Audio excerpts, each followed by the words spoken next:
Joia. Então vamos lá, meus amigos. Aula passada nós falávamos de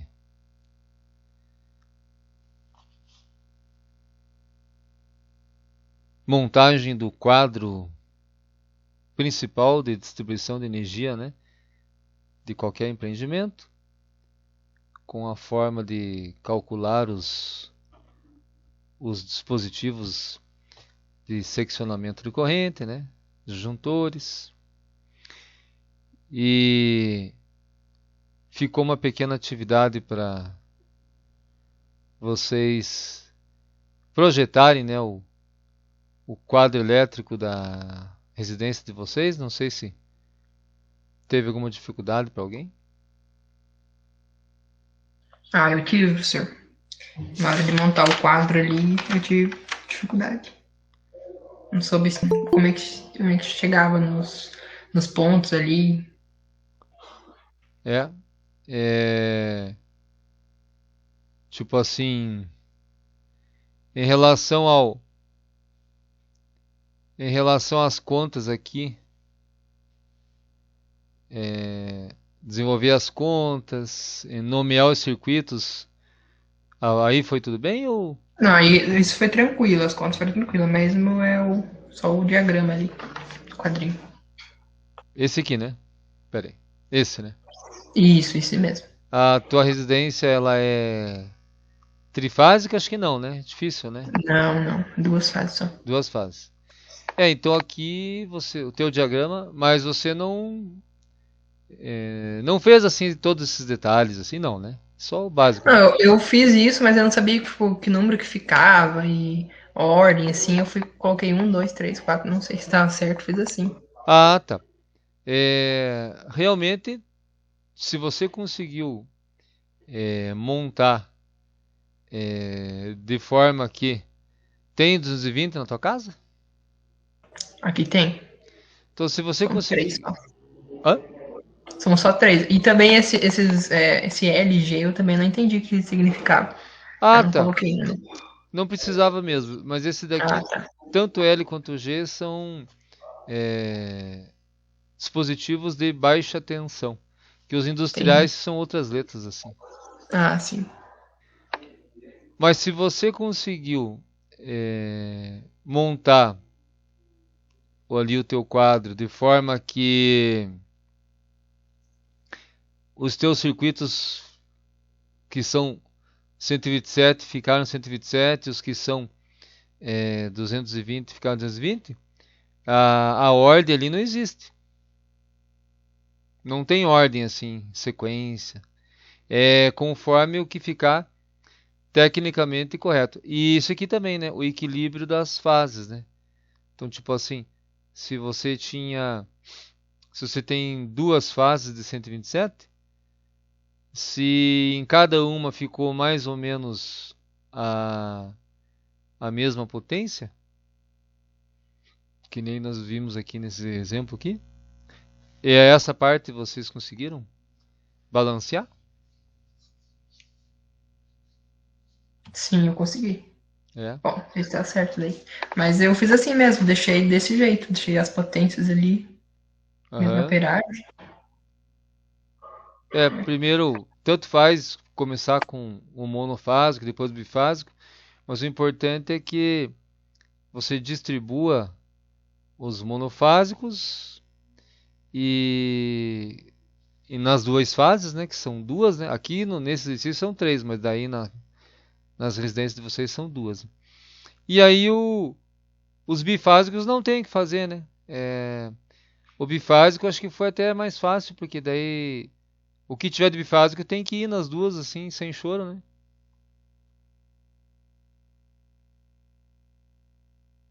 Concorda? Sim, verdade. É, o que, por exemplo, na verdade o bifásico vai nas duas e o que é monofásico divide metade para uma fase, metade para outra fase. E aqui, ó, pode ver que não tem ordem mesmo, ó. Ele vai ligando, vai ligando de forma a aproveitar assim os barramentos, né? Porque num quadro real, vou pegar esse quadro real aqui.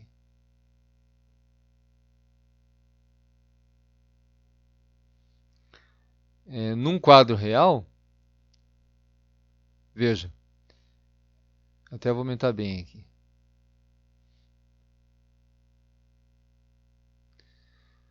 Num quadro real você tem aqui, ó, isso aqui é trifásico, né? Tá entrando por baixo aqui. Então, você tem assim, ó, esse barramento aqui, ele vai para os dois lados, né? Então, a ideia é tentar aproveitar assim os dois lados de cada barramento, para não ficar assim com muitas pontas sobrando para um lado e faltando do outro, né? E não tem problema ligar assim, porque de um lado é um circuito, do outro lado dessa mesma chapa aqui, de um lado é um circuito, do outro lado é outro circuito. E não faz mal ligar na mesma chapa, porque a chapa aqui ela aguenta, né? É uma chapa de cobre, então tem uma espessura para suportar ter dois circuitos ligados na mesma chapa. Então não é problema. E esses Aqui parafusos, na minha residência eu tive uma dificuldade também. porque É que, tipo assim, eu moro de aluguel, sabe? aham. E aqui são 4 casas, né? Então, foi bem difícil tirar aí as conclusões. Daí o proprietário também não sabia me dizer de qual que ia para casa que eu morava. Aí ficou meio que embolado aí. Daí eu não consegui fazer direito. Mas na tua casa você tem só 110 ou tem 220 também? Só Bom, 127, né? aqui é só 127. Aí os quadros, diagrama de quadro, consegui fazer. Agora, quando chegou nesse painel aí, que é que fica lá no poste, né? Daí ele não soube me explicar direito qual que ia para lá, para casa e tal, para casa que eu tô morando. Entendi. Não, mas aqui o que você pode interpretar é assim, Cid. Por exemplo, é, a tua casa, você conseguiu numerar você conseguiu numerar os circuitos assim? Tipo, é, Consegui. Aham. então você numerou os circuitos. Tá, numerou. É, o que você pode interpretar assim como tem essa situação aí de ser quatro casas no mesmo terreno, é isso, né? Isso. Então você pode olhar só para a tua casa e imaginar que você colocaria um quadro. Ah, vou pôr um quadro só para minha casa, né? Vamos dizer que você quisesse colocar um quadro só para tua casa. Com certeza na tua casa deve ir dois condutores, né? Um fase e um neutro, isso, né? Isso. Aham. Então imagine que você pensou assim: eu quero pôr um quadro aqui independente só para minha casa, independente das outras casas, independente da alimentação do relógio, porque isso aqui ele está depois do relógio, né? Isso aqui está dentro da casa, né? Esse Uhum. quadro. Claro que esse aqui é industrial, né? Aqui na minha casa, por exemplo, eu tenho uma situação assim, porque aqui em Ponta Grossa, a minha mãe ela é viúva e daí ela estava morando sozinha numa casa de vários cômodos, daí a casa foi dividida. E eu vim morar na casa, na parte que foi dividida, né? Eu e minha família, minha esposa, meus filhos. Então daí foi feito um quadro aqui só para nossa parte. Então nós Entendi. enfrentamos esse problema. Mas aí foi Aham. colocado um relógio assim separado depois, mas num primeiro momento o relógio estava compartilhado, daí foi posto um quadro assim só para o nosso lado. Então daí o que você pode pensar, se dizer assim, ó, não, então eu tenho os meus circuitos, né? Aí na tua casa você tem, certamente que você tem iluminação, você tem tomada, você tem chuveiro. Então você numerou os circuitos. Você pode daí pensar que você vai pôr um quadro para você,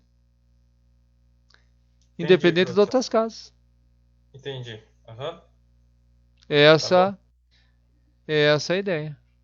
Tá bom. Aham. Beleza. Beleza? Beleza.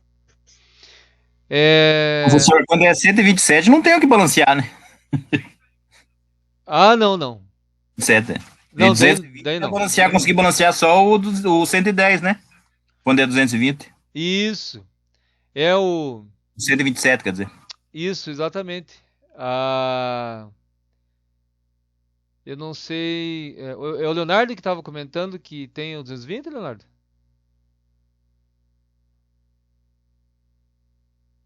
Isso. O Leonardo ele comentou que ele balanceou, mas por causa disso. Porque ele tem o 220. Daí dá pra jogar, né? Metade pra uma fase, metade pra outra. Só o 110, né? O 220 não tem o que fazer, né? Na verdade, você vai balancear só o 127, né? Isso, mas isso se a pessoa tiver o 220, né? Porque o É. Sidney, Ou só o 127, daí não tem nem como balancear. que o dele é exclusivo, o 127, daí tem que ir tudo pra aquela. Só que daí tem que ver o habitual do condutor, assim, se tá tudo certo, né? É Se porque ela é vai. assim, professor. Aqui é assim, tipo assim, onde eu moro, né? São duas casas em cima, né? Embaixo é como se fosse um galpão, uma serraria, e atrás, no fundo, é uma casa também. Então, provavelmente, deve ser trifásico também. Então, é um quadro só para isso tudo, professor. Entendi, Entendeu? entendi. Viu? Mas fique sossegado, porque se você quiser imaginar que você. Ah, eu vou pôr um quadro pra mim aqui. Você faz esse raciocínio. Numera teus circuitos. E aí é como se você pegasse assim e puxasse assim um neutro e um 127 para esse quadro que você vai pôr novo. E aí tudo você ia ligar nesse quadro. Iluminação, tomada, chuveiro. Mas eu Beleza. entendi o que você falou. Deve estar assim. Ah, deve ter um quadro central lá que está comum para tudo, né? É isso, né? Isso. É bem isso mesmo. Não, beleza, mas para fins de você exercitar o teu raciocínio aí da disciplina, os conhecimentos da disciplina, você pode pensar assim, que é como se tivesse, eu vou pegar um cabo 127 e um neutro e puxar aqui, pôr num cabo e tudo que tem aqui na minha parte eu vou ligar nesse quadro. Entendi, professor. Aham. Beleza. Professor, pode me tirar uma dúvida? Claro. Daí, por exemplo, ali, ó, eu vi que foi numerado os circuitos, né? E, por exemplo, tem as tomadas de uso geral, daí eu vi que foi colocado uma para micro-ondas, isso, aquilo. Mas, por exemplo, aqui em casa é um disjuntor para todas as tomadas e um disjuntor somente para o chuveiro. Daí, micro-ondas, máquina, tudo é ligado nesse disjuntor que é vamos dizer assim, discriminado para tomada de uso geral. Daí eu Certo. posso fazer dessa maneira? Só que é Claro. tudo 100% também. Não, é que é o Lucas que tá falando? Isso. Viu, Lucas? É que essa aqui é uma situação tipo ideal que está aqui no exercício, na apostila, só que gera custo. É difícil quem faça isso, né? Na minha casa também. Na minha casa aqui eu tenho um disjuntor para iluminação e um para tomada onde está tudo e outro para chuveiro. É igual a tua. Só que daí no circuito que você numerar que é para as tomadas, você meio que faz assim, nem que seja estimado a potência de tudo, só para ver se é muita carga ou não, né? Tipo, você põe lá o teu micro-ondas, a tua TV, se você tiver outros eletrodomésticos, assim. Imagine que tivesse tudo ligado e põe assim uma potência estimada de tudo ligado. Num circuito só, né? Tomada de uso geral. Beleza, então, obrigado. Falou. E aqui. Professor, daí, Ah, opa, daí nesse caso, essa iluminação aí dessa casa vai saber quantos watts tem as lâmpadas? Porque aqui em casa as lâmpadas são bem. Watts é pouco. Pouco não, né? Menor. por exemplo, aqui. Hoje em dia você. Só que vamos pensar junto aqui. Quando você monta um projeto de circuito elétrico, você considera a possibilidade de, nos bocais, colocar lâmpadas de até, tipo assim, 100 watts. Você não precisa se basear no que está hoje, né? Que nem eu agora, estou aqui, eu estou no meu quarto aqui. Aqui eu estou com uma lâmpada de, eu acho que é 15 watts.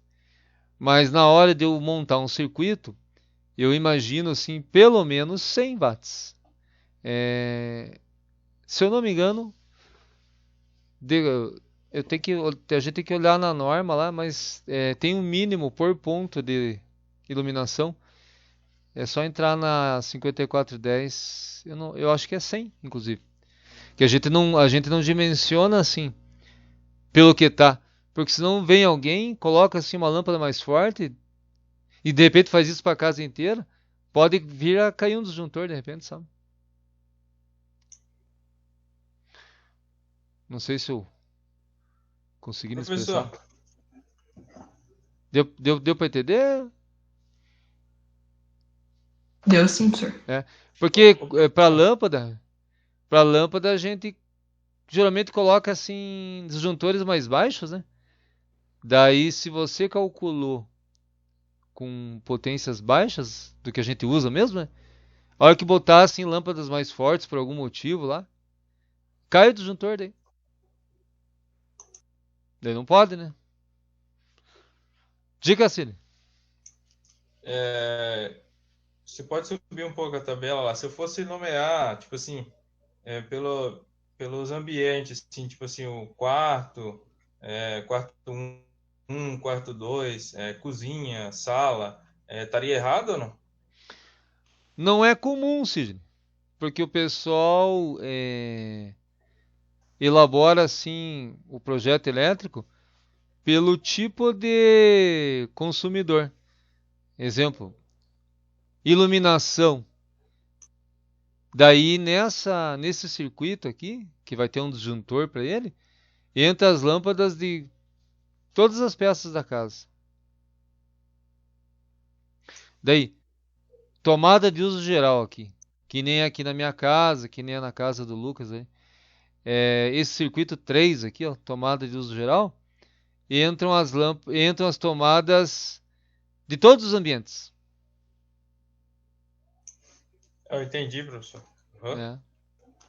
Então, o ideal seria especificar igual tá aí mesmo, né? Pode, se fizer, funciona. Mas é que tem um detalhezinho assim, ó. Existe um lado prático da coisa, quer ver? Ó? Digamos que é à noite, assim, né? Faz de conta que é à noite. E você teve um problema ali. Um fio meio solto ali numa tomada, deu um estouro ali numa tomada. Para você é sossegado, você baixa o disjuntor das tomadas. Não afeta em nada a iluminação. Então, Entendi, professor. tem esse lado positivo de separar por tipo de consumidor, né? Agora, se for um problema nas lâmpadas, daí ferrou, né? Daí Entendi então, professor. Uhum. é no celular Beleza. mesmo, né? Beleza. Tá. Mas assim, em geral, acho que é um exercício interessante assim pra gente pensar, né, no lado prático do negócio, né? E a minha irmã mesmo tá precisando. ela tinha atrás, ela queria mudar a geladeira do lugar na casa dela. Até ontem ela veio falar comigo, ver se eu posso dar uma força lá. E aí ela tinha assim um espelho com duas teclas atrás da geladeira, né? Um espelho com duas teclas de interruptor de lâmpada atrás da geladeira. Eu queria saber se ali dava para, por exemplo, trocar para um espelho com duas teclas e uma tomada. Eu falei, ó, seguinte, nós vamos ter que ver se vem o neutro. Aí, que a fase vem, né? Tanto é que o interruptor trabalha com fase para ligar e desligar a lâmpada, né? Daí ela abriu lá, me mandou a foto. Realmente não tinha neutro. Era só que ninguém projetou aquilo para ser tomado. Daí ela vai ter que puxar um neutro para descer ali, né? Não sei se você é a vítima mesmo, né? E aí, só que deu o seguinte, o lado prático da coisa, né? Tem pessoas que querem aproveitar que ele desceu uma fase para já pôr uma tomada. É o ideal? Que ela vai usar a geladeira ali. Não, Não é o ideal. não é ideal não, certo? Você duas pernas. Exatamente. Cada vez que ligar a geladeira, a lâmpada da cozinha ali vai dar uma oscilada, né? Vai ter muita carga num ramal só. Mas muita gente não quer gastar com fio, né? Porque fiação é caro. Só que daí você que escolhe, né? Se você quer segurança, se você quer certeza assim, de que não vai dar problema, ou você quer economizar. É o grande impasse da área elétrica. Diga. Professor, mas daí poderia descer só mais uma fase e usar a fase que já está na lâmpada para fazer um jump para outra da tomada ou não? Esse que é o problema. A maioria das pessoas faz isso assim. Então, ali já tem fase, só descia um neutro, né? Só que daí você vai ter no mesmo circuito lâmpada e geladeira. Vai estar no mesmo ramal, vai ter lâmpada e geladeira. E aí quando você quiser fazer alguma... Não acredito E saber qual fase que vem da rede, né, professor? Se ligar na fase que vai pra lâmpada, daí essa hora que liga a tomada, que vai funcionar a tomada. Tem que pegar a chavinha teste ali, né? Ver bem certo. Tem que usar a chave teste. Certeza. Mas assim, a maioria das pessoas aproveita. Mas cada vez que a geladeira ligar, vai baixar um pouco a lâmpada.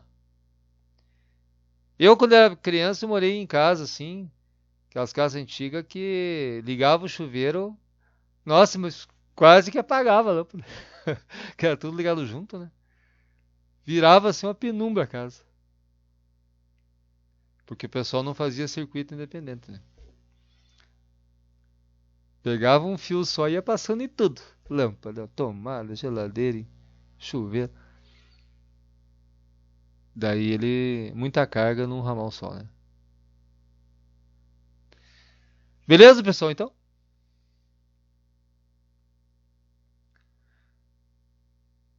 Então acho que valeu aí a reflexão, né? Entender a importância de ter independência do circuito, né? E o que o pessoal não quer também é isso, você veja. Ó, vou mostrar aqui. Então, por exemplo, você tem o barramento. Você tem um barramento de cada lado, né? Então aqui, esse aqui está com aparência de ser terra pela coloração. E tem um cobre aqui, está com característica de que é o barramento do terra. Esse aqui é o barramento do cor azul, está com cara de neutro. Então, e tem uns numerozinhos ali, ó. Então o que acontece? O correto é que a fase, por exemplo aqui, aqui estão saindo fases,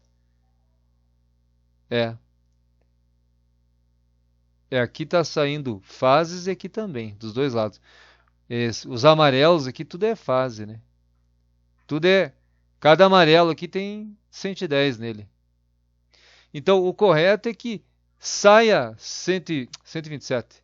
Saia 127 e vá até um circuito lá que, tipo, é um chuveiro. E daí ele volte um cabo independente, sem juntar com outros, e ligue aqui. No barramento do retorno, né, do neutro. E às vezes as pessoas não querem fazer o circuito independente, né? Então, para ir até o chuveiro ou a tomada e voltar para o barramento e a união se dá só aqui no barramento e não ao longo do caminho, né? Então, o pessoal, assim, às vezes faz o retorno, né? O neutro, meio que juntando, assim, lâmpada com tomada, e isso às vezes pode dar um curto, assim, pode gerar um fuga de corrente, assim, um monte de coisa assim pode ocorrer, né? Então, a partir do momento que você voltar lá, a partir do momento que você nomeia circuitos, né? Você nomeou circuitos. Não tem problema se você juntou lâmpadas no mesmo circuito, juntou tomadas de uso geral no mesmo circuito. Mas o importante é que cada circuito desse não se misture.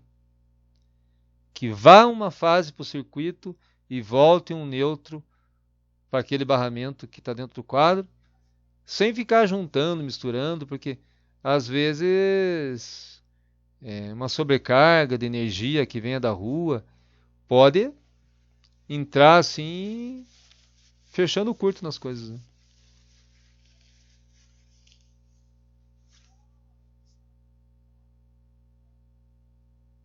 E aí, se você juntou coisas no mesmo circuito, eu botei todas as tomadas, eu botei todas as lâmpadas, você colocar o valor real, então somando tudo, eu estou com tantos watts aqui nesse circuito. Para você poder fazer as contas,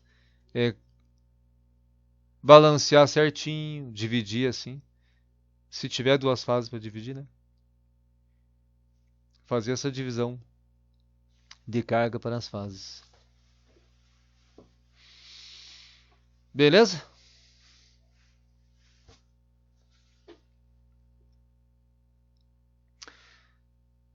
Então vamos lá, pessoal. Qualquer coisa, com novas dúvidas aí, comentários, a gente retorna aí.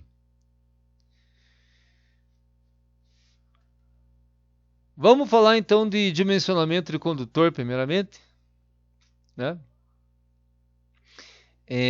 O nome está dizendo dimensionamento, né? Escolher a bitola, a espessura, né?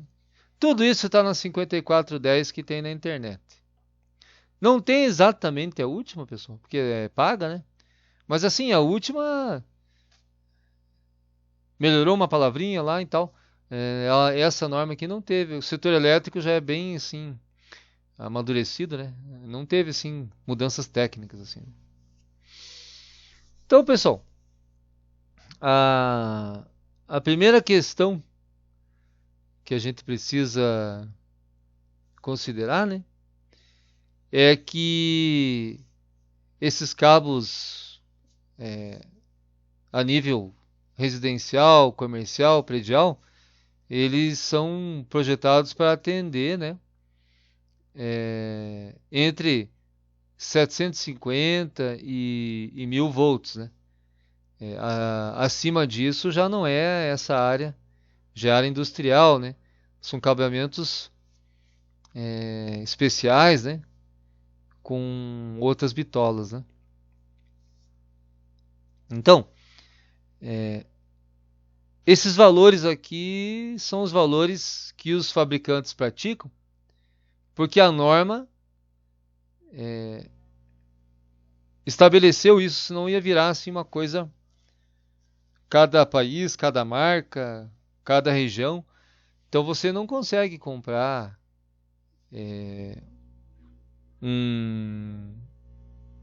vamos dizer assim, você não vai achar um cabo de 9 milímetros quadrados de seção transversal, ou 8, ou 11 milímetros quadrados. Então, é 1 milímetro quadrado, 1,5 milímetro quadrado, 2,5, 4, 6, 10, e assim vai, né? Então, tem essas faixas aqui estabelecidas pela norma que os fabricantes no Brasil aqui e em outros países também seguem, né? E uma coisa que quem não teve a oportunidade de estudar, né, acreditam que esse milímetro é bitola mesmo. Não sei se vocês já viram, eu já vi pessoas assim que pegam um paquímetro de plástico e botam no fio para ver se ele dá 1,5. Daí acho que a pessoa tem uma prática, assim, na verdade ela acho que meio que sabe que é 1,5, né? Ó, aqui, ó, eu medi aqui, mas na verdade não é nada disso. Esse 1,5 não é o diâmetro, que tem uma diferença entre diâmetro e área da seção transversal, né? Isso aqui é a área da seção transversal. 1 milímetro quadrado, 1,5 milímetro quadrado.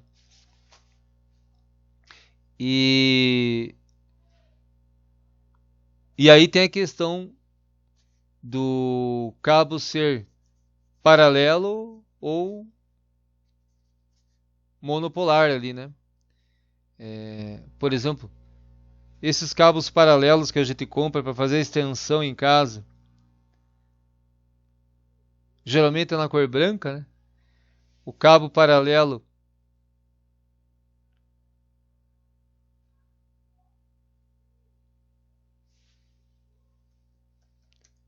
cabo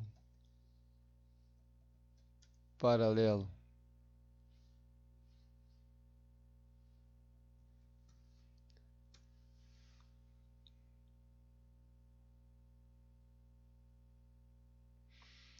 Por exemplo, pessoal, aqui, ó, o cabo paralelo, ele vem unido, né? Esse de fazer extensão. Se ele é 2,5 milímetros quadrados, é os dois juntos ou é cada um? Cada um, professor. Cada um. Exatamente. Então, para começar aqui, então a gente já entende que esses milímetros quadrados é a seção transversal e mesmo quando é paralelo, cada um tem os 2,5 ou 4, né, dependendo do que você está solicitando.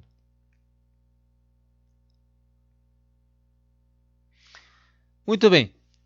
E vocês já devem ter observado que existe o rígido e o flexível, né?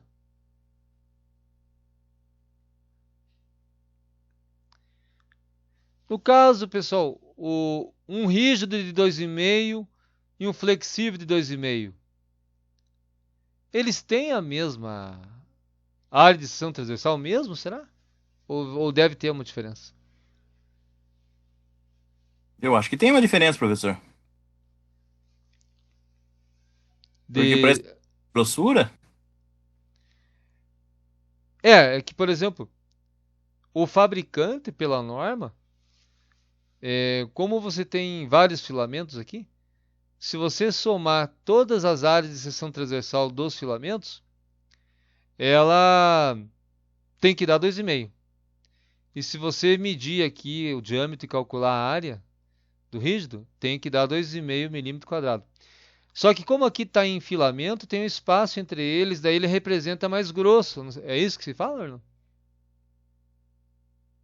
Eu falo porque parece que é tudo a mesma grossura, né? Acho que é bem capado, né? Mas se eu olhar assim, o fio 10 flexível e o maciço, parece que é da mesma grossura, né? Ele tem que ter a mesma área de seção transversal. Mas às vezes, por ele ser flexível e de muito filamento, ele é um pouquinho assim, se você pegar um paquímetro, ele é um pouquinho mais, um diâmetro um pouquinho maior, porque está tudo dividido, ele tem espaço vazio entre os filamentos, né? Mas é para ser a mesma coisa, né?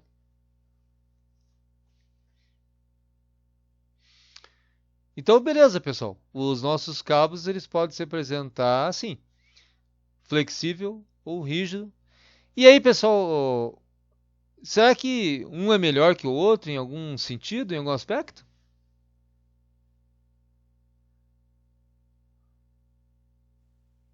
Pela lei da física, tinha que ser o maciço melhor, né?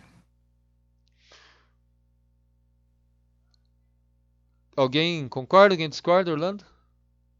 Alguém tem mais opinião?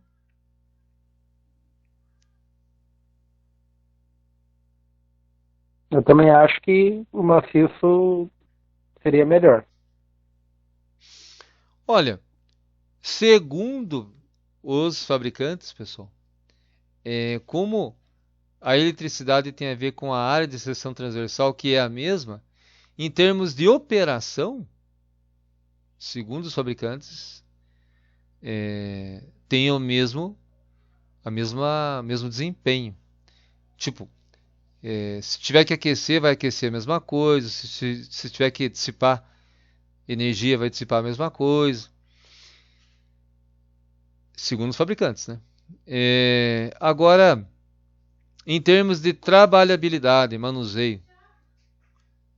Ah, aí é o flexível, né, professor? Ah, sim. Não sei se alguém já passou fio assim em casa, assim. Tipo, enfiar na tomada, fazer sair lá no forro. Eu já passei bastante. O maciço é bem duro de trabalhar, principalmente quando vai ficando mais grosso, né? O 10, o 8, aí vai E, complicando. e, O se, flexível é bem mais fácil de você lidar com ele. e quando tem o eletroduto, assim, que já tá cheio, né? Tem vários cabos passando, daí fica assim Eu acho que aquele. até se tiver vazio, né? Você passar aí duas pernas aí de fio 10 aí, dá trabalho maciço, né? Ah, Não é com fácil, não. certeza, né? Verdade. Principalmente onde dobra o conduíte ali, né? Às vezes dá uma dobradinha ali. Aham. Agora, para você Trabalho. passar o flexível, porque o flexível nem sempre dá para empurrar, né? Como é que faz aí para passar o flexível? Se usa guia, né? Usa a guia, A né? guia primeiro é amarra um arame. Tem a guia comprada e a guia na prática, né? É, geralmente a gente que é pobre, assim, a gente usa o próprio fio como guia, né? Mas a guia, Exatamente. a guia é bem baratinho. Ó, aqui, ó. Essa aqui é a guia do Orlando, aí, ó. É, Tem umas que são de um material plástico, né? Acho que fica mais em conta, né? Ela é É bem um. baratinho. Só Ó, essa base aí, 25, R$ 30. e ela tem uma molinha na ponta, né? Tem uma cabecinha com uma molinha assim para ir se ajustando nas curvas, né? Então É, você aí usa você esse. passa a guia com o arame, né? Daí você amarra o arame no fio e puxa. Exatamente. Ah, aqui, ó. Ela tem uma pontinha arredondada para poder ir fazendo curvas, né? E ela é um material é, plástico, acho que é polietileno, que ele é bem liso É, assim, né? Desliza bem, né? Alguém ia falar alguma coisa?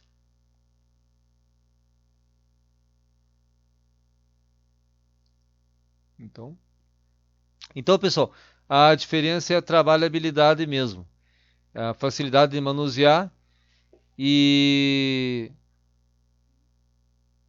agora para você conectar também, tipo naqueles terminais de interruptor que você afrouxa assim um parafusinho, não sei se todos já fizeram isso, daí você enfia a extremidade do cabo e aperta.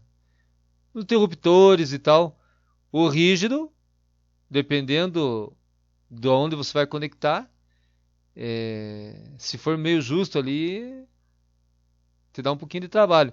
Já o flexível se dá umas torcidas assim. A conexão dele em terminais assim é um pouquinho mais tranquila, né? Então é a trabalhabilidade mesmo, a grande diferença. E o preço também, professor. É mais Maciço é caro? mais caro. Maciço é mais Maciço caro? tá mais caro. Ah, Mais é? caro. Ah, então. Por isso que eu acho que deve ser um pouquinho melhor. E o processo de fabricação do maciço, eu acho que é mais caro mesmo. Uhum. Exatamente. E também se tiver mais preferência das pessoas, no mercado consumidor é isso, né? Tudo que tem mais procura, o pessoal coloca mais preço mesmo, né? Pessoal, então tem alguns tópicos assim que a gente vai estar vendo aqui a partir de agora para escolher um condutor adequado ali para o teu circuito, né? Então cada circuito você vai colocar o condutor conforme a amperagem, né? Você não vai colocar cabo além, com espessura acima do que precisa, né? Então você tem que observar a seção mínima de norma para o teu circuito, se é lâmpada, se é tomada, se é chuveiro, a corrente que vai estar passando, a queda de tensão é um termo técnico, a gente já vai estar vendo aqui o que é essa queda de tensão.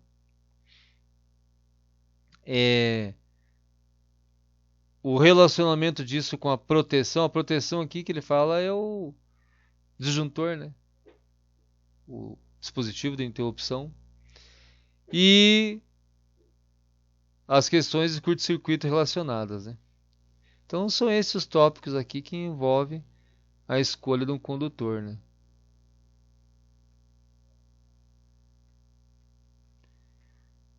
Aí de forma geral, pessoal, não sei se isso aqui vocês já ouviram, que iluminação normalmente é 1,5 e tomada de uso geral ou específico geralmente é 2,5 milímetros quadrados. Já ouviram isso? Sim, professor. Sim. É muito praticado, né? Então, na verdade, o pessoal não calcula muito, né? O pessoal, quando vai pôr lâmpada, é 1,5, quando vai colocar tomada, é 2,5. Mas só que daí é o seguinte: esses valores de norma, pessoal, é assim. Quando você coloca uma única tomada na fiação de 2,5, indo a fase e voltando neutro. Até pode ter mais tomadas assim na mesma fiação, mas desde que seja ligado assim uma televisão, um computador. Então naquele mesmo circuito, no mesmo cabeamento de 2,5, digamos que tem 3 tomadas. Mas são tomadas assim, o pessoal põe um liquidificador, uma televisão, um computador, né? Que o problema, né? O problema é se a pessoa coloca 3 tomadas no mesmo circuito, assim. Vai para o mesmo disjuntor. Um disjuntor para 3 tomadas. E nessas 3 tomadas é forno elétrico, VAP e mais alguém vai lá e põe em ferro elétrico. Vai dar problema. Então, quando você reúne várias tomadas, é assim. Não é o ideal por norma. Mas na prática, aqui na minha casa, é assim, né? Mas daí vai computador, vai televisão, liquidificador, assim. Não dá grandes impactos, né? Mas, apesar que eu noto que como minhas tomadas estão em um disjuntor só aqui em casa, por exemplo, e liga o liquidificador, dá assim uma interferência na televisão, porque está no mesmo cabeamento. Então, essas bitolas se você não exagerar, né?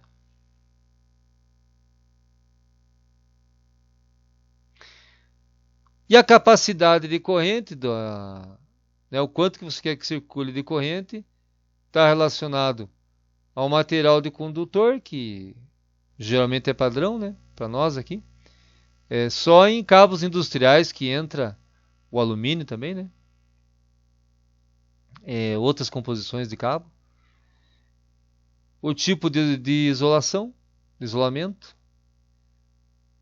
do condutor. Maneira de instalar não afeta muito aqui, mas ele considerou a temperatura e o número de circuitos que está dentro do eletroduto.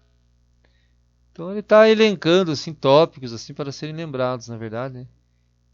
No dimensionamento dos condutores. Né?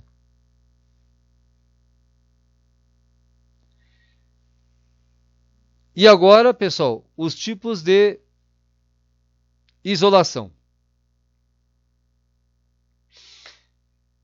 Apesar que a gente não consegue saber isso quando compra, né, um condutor, né? Nem o vendedor sabe dizer, né? Mas os fabricantes consideram isso daqui dependendo da aplicação, né? O PVC, ele não tem assim uma alta resistência térmica, né? Tanto é que comum derreter assim aqueles fios do chuveiro e pingar nas costas da pessoa, né? Aquele plástico. Mas ele já não pega fogo, o PVC. Né? Daí tem o XLPE, polietileno reticulado. Ele também não tem assim um alto ponto de fusão, mas é um bom isolante.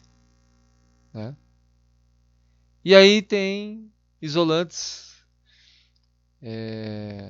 à base de elastômeros, né? O EPR, borracha, etileno, propileno, que ele tem boas, ele não é muito mecanicamente falando, não tem grandes resistências, mas em termos de propriedade elétrica e térmica, ele supera os demais. Né? Então, são esses recobrimentos assim borrachosos, né? Que ele é geralmente de coloração preta, né? Então, os principais tipos que se encontra no mercado. A gente nunca, só fazendo um ensaio para saber qual que é, às vezes nem o vendedor sabe. Mas o mais comum é o PVC mesmo, né, pessoal? Esses de coloração branca, e até os coloridos assim, amarelo, azul, isso é só pigmentação. A maioria é PVC.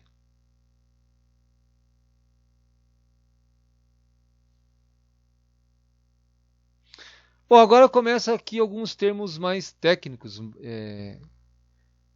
mais específicos da área elétrica, que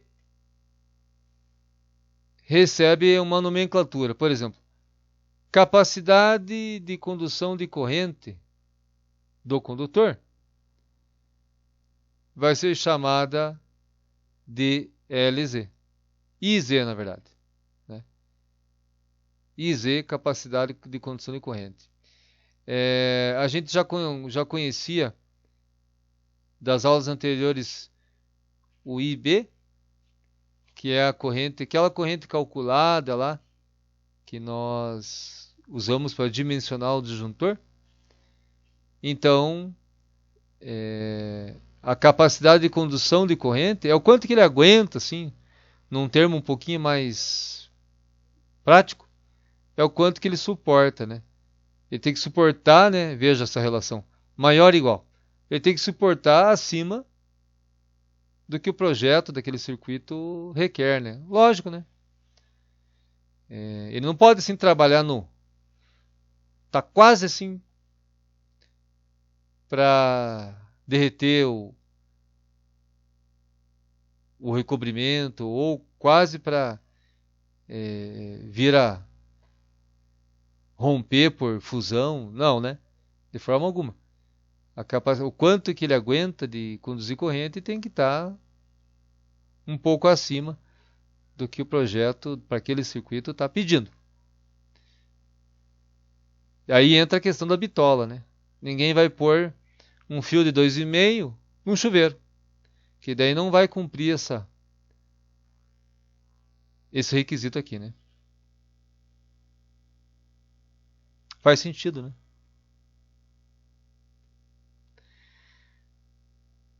E aí, jovens, tem um outro termo técnico aqui que chama-se queda de tensão, né?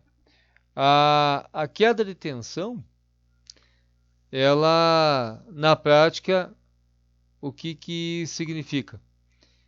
Não sei se vocês lembram daqueles circuitos em série que nós estudávamos,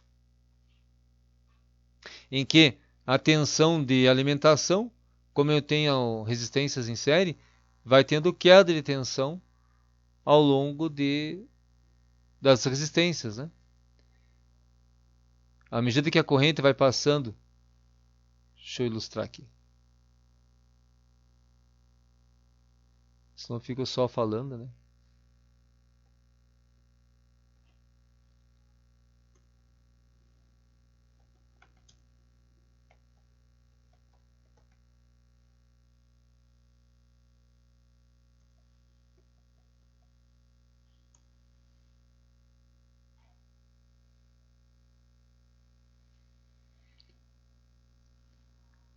Então, quando nós estudamos nas primeiras aulas que no circuito em série nós temos quedas de tensão, por exemplo, se nós alimentarmos com 10 volts aqui, uma parte dos 10 volts fica na resistência 1, uma parte fica na resistência 2 e uma parte fica na resistência 3.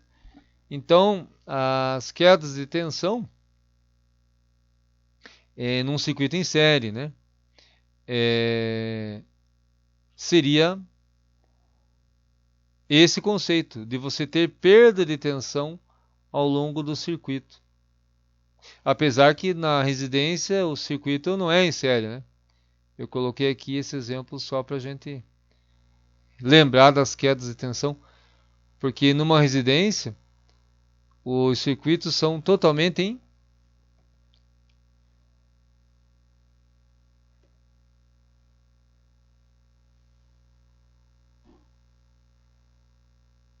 paralelo, né? Então, 100% dos circuitos dentro de uma edificação estão em paralelo. Então, na teoria, eles devem estar recebendo o mesmo 127 ou o mesmo 220, né? Essa aqui é o que se espera. Então, esse conceito aqui de queda de tensão é limites que as normas prevêem para que você não tenha assim quedas de tensão excessivas, né, nas edificações. Então, por exemplo, as nossas casas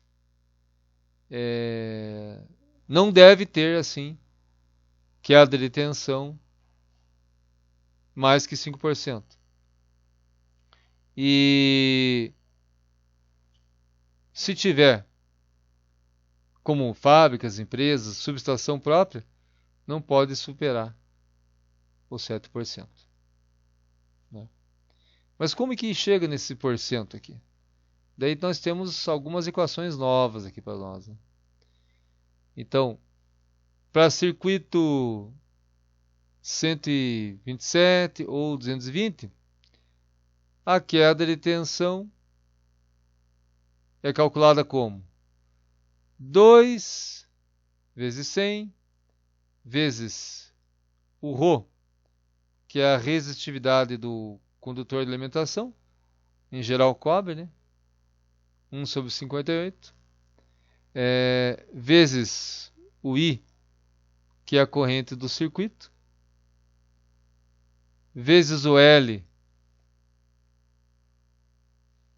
que é o comprimento do circuito. Então você pode imaginar, né? Imagine uma área, uma chácara, você tem uma bomba lá na sede, tem a chácara ali, a casa, e tem uma bomba de água lá embaixo no arroio lá. Então, quanto mais comprimento, lembra da segunda lei de Ohm? Quanto mais comprimento, mais metragem, mais extensão de cabo, mais vai aumentando a resistência do circuito, né? Lembra?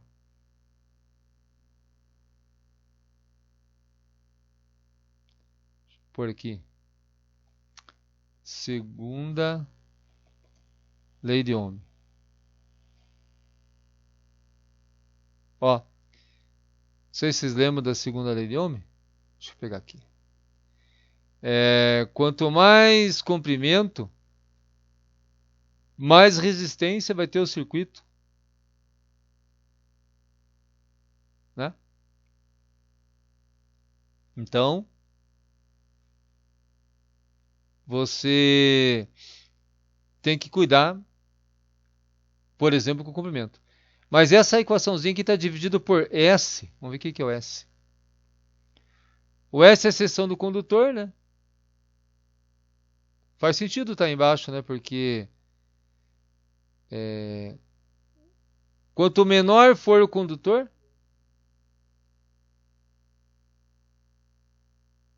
o que acontece com o resultado se o número de baixo for cada vez menor? O que acontece com o resultado? Aumenta, professor? E isso, a queda de tensão aumenta, né? Então, se você botar um fio de 2,5 no chuveiro, vai dar muita queda de tensão porque a corrente do chuveiro é alta, né? E daí tem a ver também com isso, né? A área da seção transversal, né? Se você diminui a área aqui embaixo, a resistência final aumenta demais, né?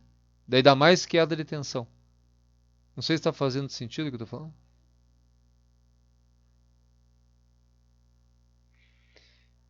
E ainda tem o VN. O que é o VN? É a tensão que você está alimentando no circuito. Então, pessoal, é isso, né? Essa expressãozinha aqui, queda de tensão, ela existe para não deixar ela atingir valores muito elevados. E é aquilo que eu falei para vocês, que quando eu era criança, ligava o chuveiro, baixava assim. Dava queda de tensão, né? Baixava as lâmpadas da casa. Tava tudo ligado no mesmo condutor, né? Então ele não, se fosse calcular por essa equação aqui, ele ia dar uma porcentagem muito alta. E para circuito trifásico, vai aparecer um raiz de 3 aqui, devido àquele conceito que eu comentei anteriormente. E as outras variáveis é a mesma coisa. Então, duas formulinhas novas aqui para nós. E esse conceito de queda de tensão, que é o aumento da resistência do circuito, se ele for com um condutor muito estreito, bitola muito fina, se ele tiver muito comprimento, principalmente, né?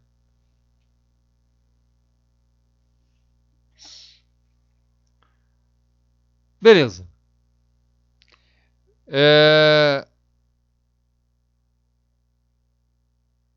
Em relação agora, ele chama de coordenação com a proteção, mas você está comparando a tua corrente com a capacidade do teu disjuntor, com ainda a capacidade do teu condutor de conduzir a corrente. Então, o IB, não sei se vocês lembram, que é a corrente de projeto, né? O IN, ele era o nosso a corrente do nosso disjuntor, né? O IN. Deixa eu baixar aqui.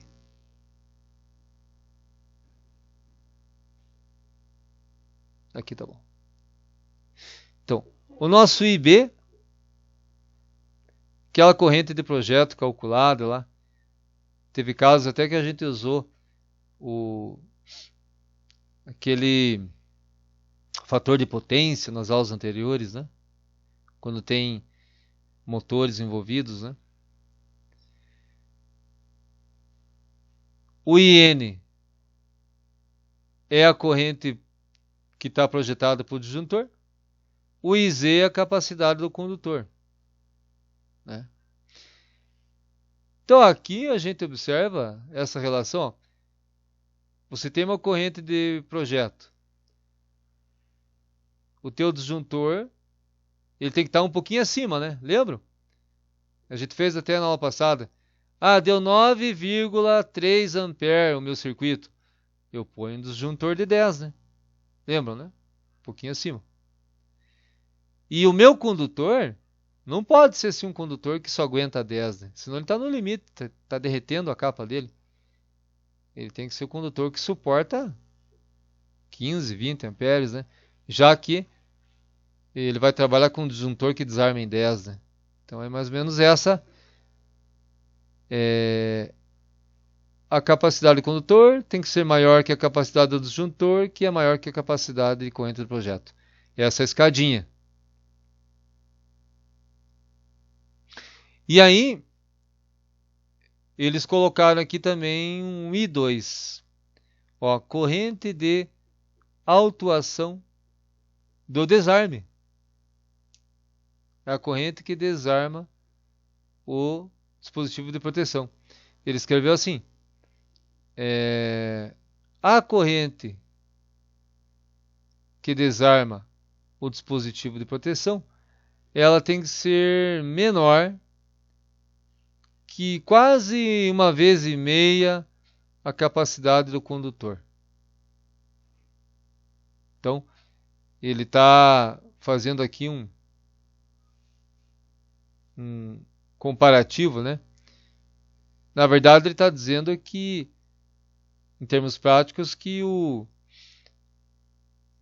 nosso condutor tem que estar quase 1,5 vezes sobrando capacidade de conduzir corrente do que o valor que vai desarmar, né? Seria mais ou menos assim, ó.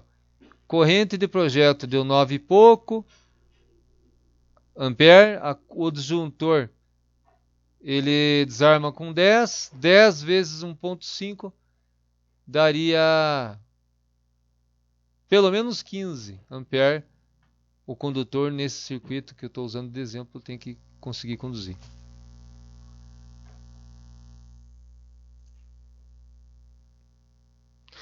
E de onde é que está vindo tudo isso que eu estou falando? Lá da NBR. São requisitos elétricos da norma. É um pouquinho assim maçante, né? Meio técnico demais, assim. Isso tem que ser maior que aquilo, a fórmula lá é calculada desse jeito. Mas é que daí chega um ponto da nossa disciplina que ele vai tendo que cumprir requisitos da norma.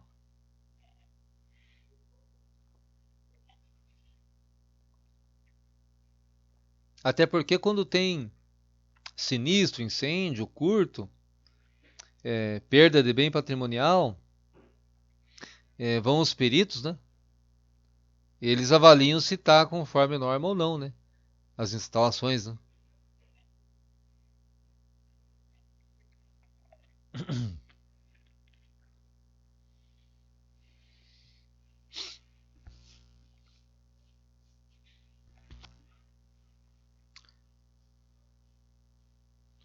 Beleza, aqui tá.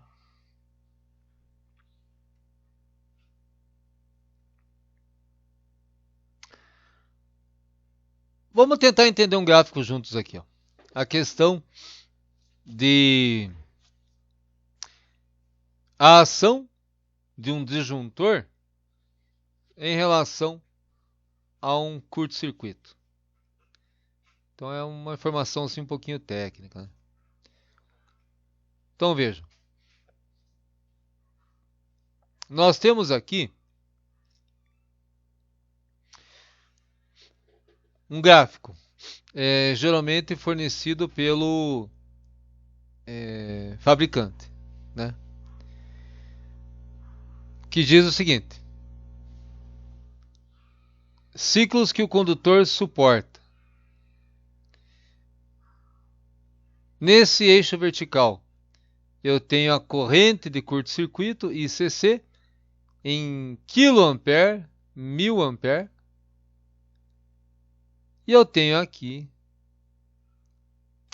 a bitola do condutor.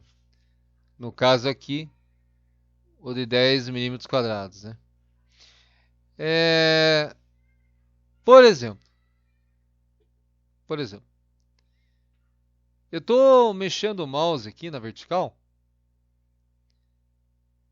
e daí nós temos assim uns traços, assim, um ciclo, 2 ciclos, 3, 4, 5. Então, digamos que o fabricante desse condutor aqui, ele te forneceu isso daqui. Então, por exemplo, aqui está escrito 5.000 A. 5.000 A. Eu vou levar ele até o 1 ciclo. Imaginariamente aqui, ó. Trouxe uma mãozinha aqui, 1 ciclo. Daí aqui, meio estimado, eu vou dizer que 10.000 A. É mais ou menos o dobro desses 5. O que quer dizer, pessoal? Porque eu consegui chegar na curva 1 ciclo. O que quer dizer esse ponto? Que o 10 milímetros quadrados, 1 ciclo, 10.000 A. O que quer dizer? Alguém chuta?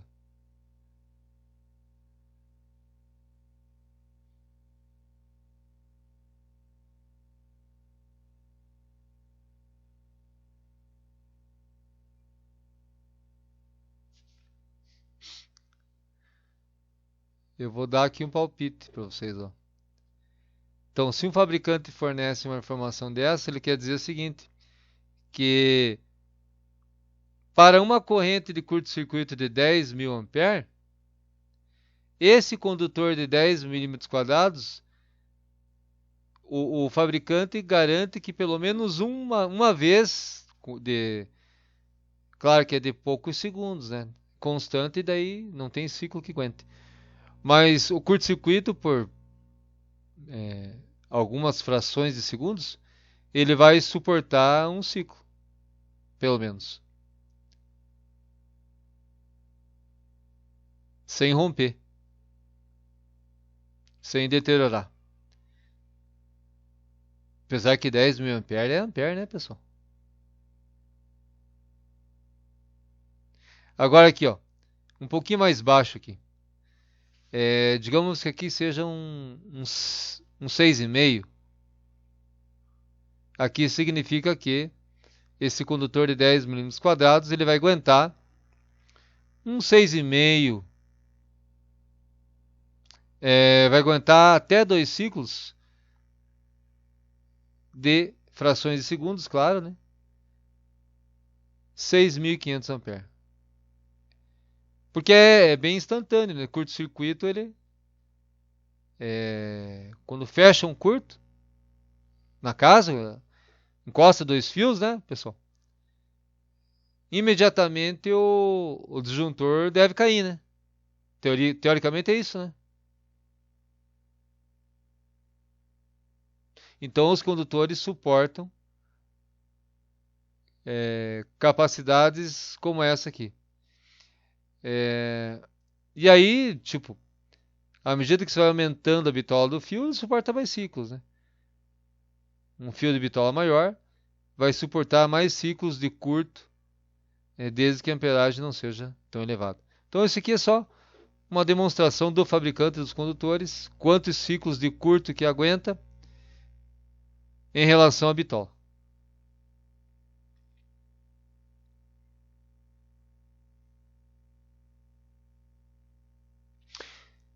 E aí tem o tempo de atuação do disjuntor, que está relacionado a essa análise, né, que nós vimos, né,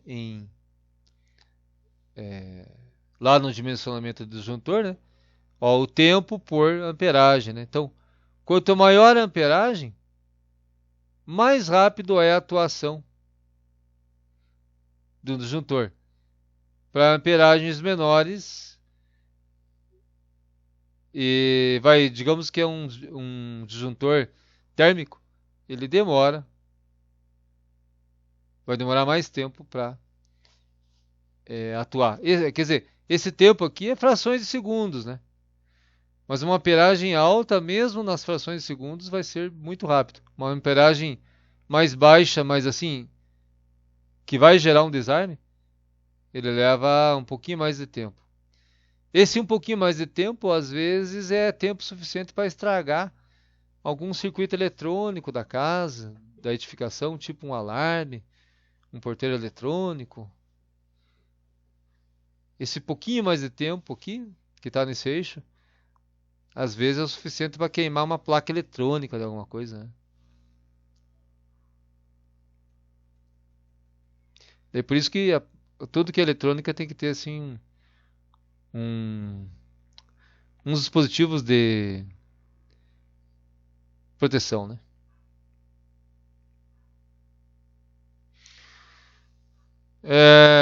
Aí não sei se vocês recordam que nós vimos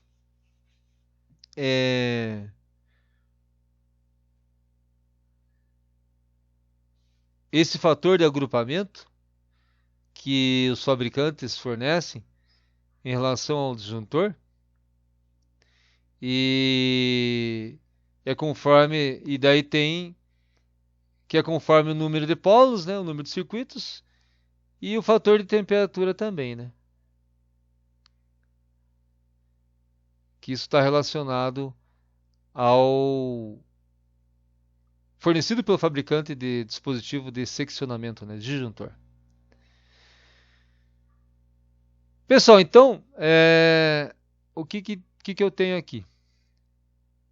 Existe um cálculo aqui, um exercício, só que ele demoraria aqui mais umas 2 horinhas, 2 horinhas e meia, para a gente finalizar.